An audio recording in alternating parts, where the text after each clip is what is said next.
And welcome to join me on the 6:50 News. I'm Kejang Henry at Timby, and we'll begin with our top stories.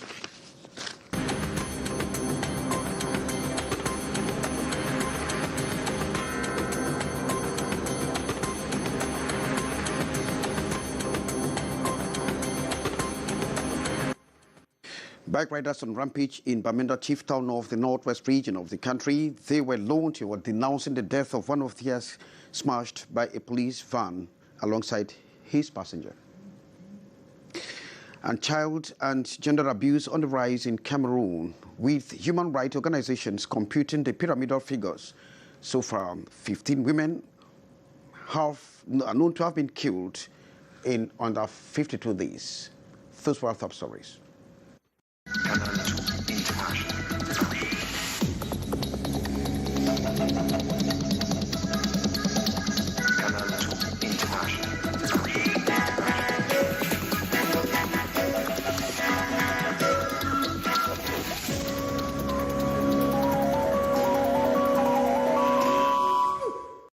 Kejang Henry Atebe, thanking you for joining me on the 6:50 News. You can hook up with us on our social media handle. Turn to the chief town of the northwest region of the country, precisely in Bamenda. This follows huge protest march by commercial bike riders who were denouncing the death of one of theirs smashed by a police vehicle alongside his passenger who was rushing to church in uptown Bamenda. Now let's have the details with Ambu Gladys with Curls, thanks to Annie Collins, chief correspondent from the northwest region. It has been a socially hot morning this Wednesday in Bamenda.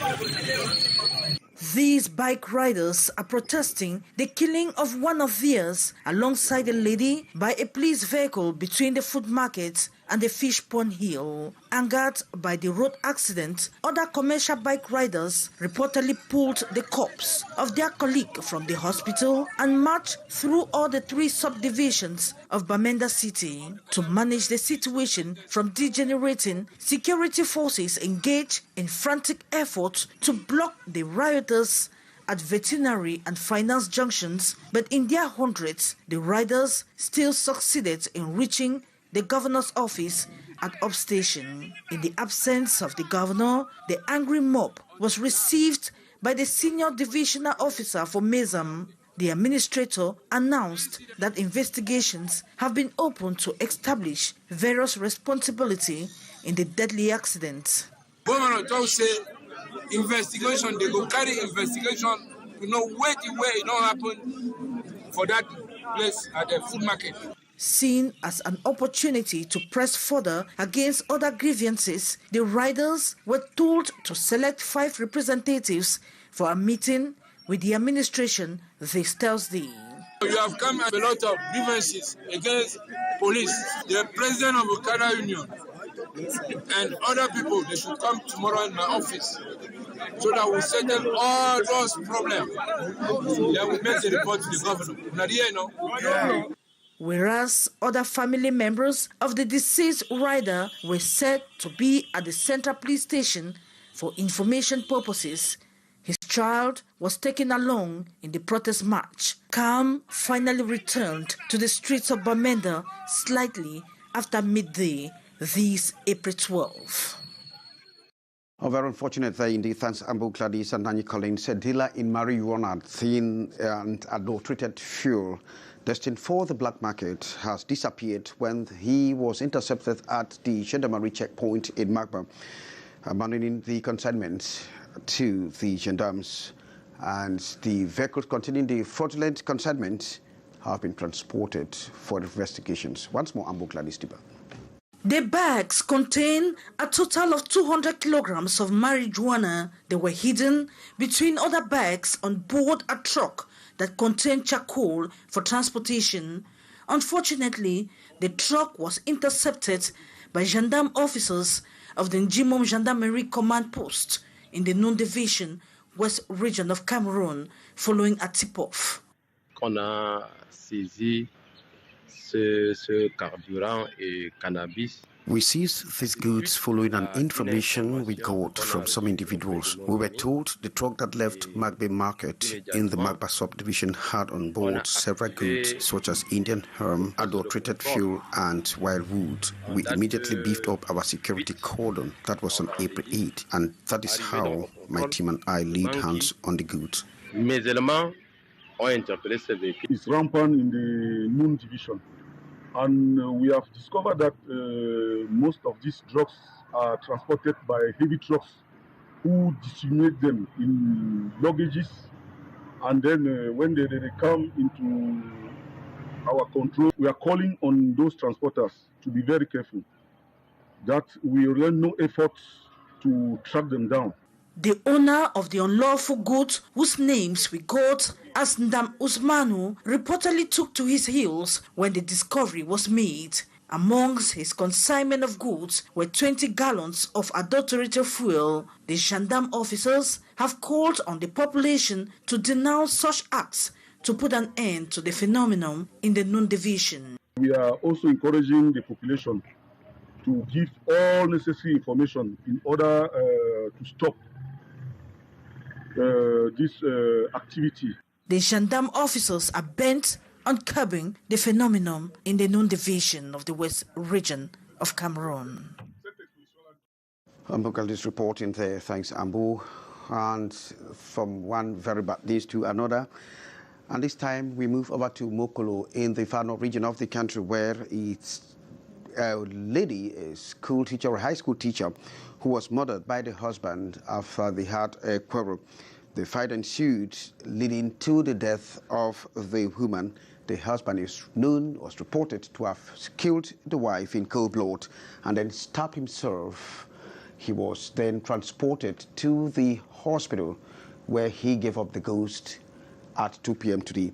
And neighbors are saying that this couple has been living in very quiet mood, but they could not understand why they had to run into such a problem that led to the death of the woman and finally that of the husband. And so they leave behind 7 children in that marriage. Child abuse is punishable by the law. However, some right organizations say the implementation remains a very big problem in the country. The organizations have emphasized that the rule of law to prosecute the victims or the perpetrators must take its right course. Morindi reports. The pictures and videos of children abused or maltreated by their own born parents and often by their guardians are generally shocking. The case of a child who succumbed to her wounds after being battered and later on ironed by the uncle at Bankomo remains one of the most cruel of human treatments still fresh in the minds of many. The pictures floated the social media, just like other children whose hands got burnt for stealing money, or again, this baby thrown in the septic tanks for no reason. The case are many, such that one has lost count. But what does the law say about child abuse? Law number 97/009 of 10th of January 1997. It talks a lot on protection of children's rights and maltreatment, force, among that's generally torture. Yes, so that law came to tell us where we fall and the sanctions that await defaulters. Being that these are kids, most times they do not report when they are tormented. They keep it secret because the person will either tell them, if you say this and that, this will happen to you. So out of fear, the kids keep it very, very secret. Many of the opinion that men who commit such inhumane acts go unpunished. We believe if sanctions were meted on them, then it would have helped change mindsets. Education of a child comes here very powerfully in this particular place because it has to do with letting the child know that they are first of all having the capacity and the power to report such parents. We see like kids who are out there, when you do something, parents are afraid to even touch them because they've taught them in school that you should call 911. According to associations defending the rights of children, it is time for all to move from policy to action. Well, thanks very much, Maureen D. The Bureau to verify the compatibility status of the 100 senators for the 3rd legislature is now set to embark on the process. The Bureau was put in place today under the supervision of the eldest member of the Senate, Rene Zengele.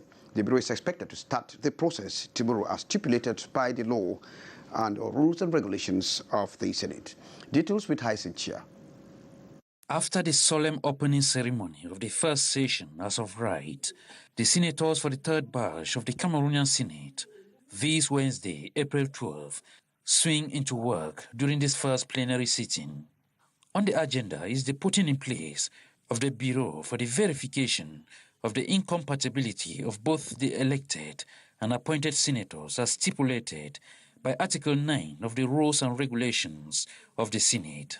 In total, 4 bureaus subdivided into A, B, C, and D, and with the CPDM by the nature of their obese majority, making up over 99% of each group. All the 4 segments electing the President and Vice, as well as 2 Secretary Generals and a rapporteur.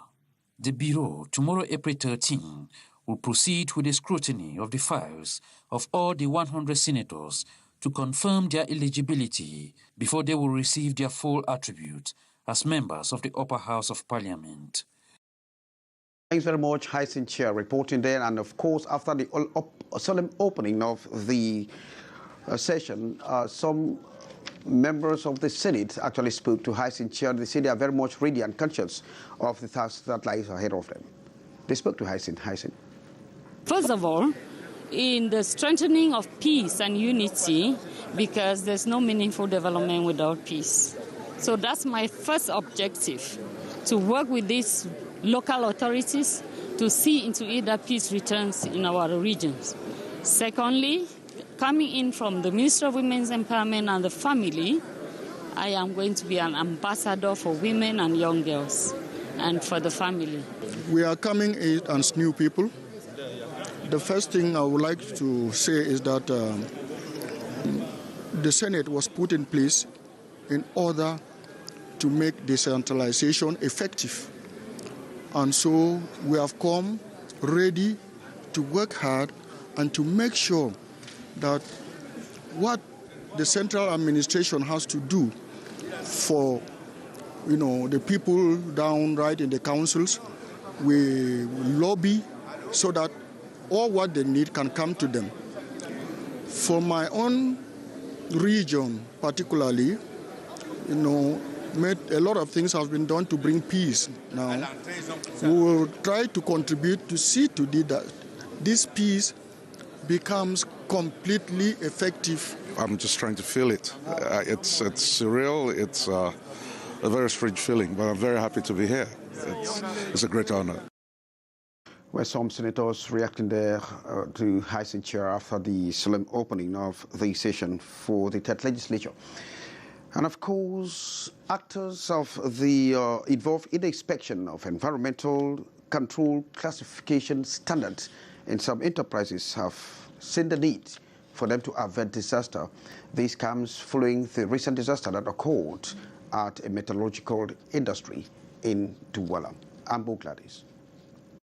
A few weeks after the explosion at the metallurgical factory at Soro Metal in Bonaberi, Douala, stakeholders involved with environmental controls and inspection of enterprises classified as unhealthy and inconvenient have been working towards ensuring these establishments are equipped to avert a repeat of such a disaster from occurring. According to environmental experts, the environment conditions in the littoral is disturbing. The environment in general in Cameroon, and particularly in the Vuri division, is more and more preoccupying. And we're seeing more of explosions in industries, a lot of water pollution and air pollution.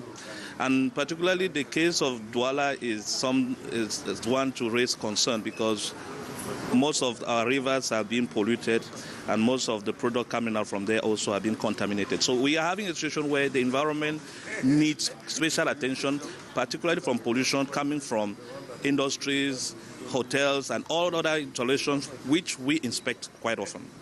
The stakeholders involved in environmental controls and inspection are therefore meeting in Douala, Cameroon to gain knowledge on how to better coordinate environmental management plans.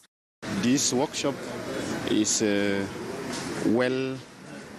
welcome because we registered here in our region some incident and accident within enterprises. So those controllers and inspectors will reinforce their capacity to control better those establishments. For 3 days, beginning this April 12, the actors will exchange on how to follow up reports, environmental parameters and standards that can help in preventing potential disasters, environmental litigation procedures, waste recycling and management standards. Thanks very much, Ambo Gladys. And of course, Ambo Gladys and Collins Wong produced that. These have been Kejang Henry Atimbe. Thanking you for watching. Coming up is le brief de l'information de l'actu with Lee Pejou. From all of us, it's goodbye.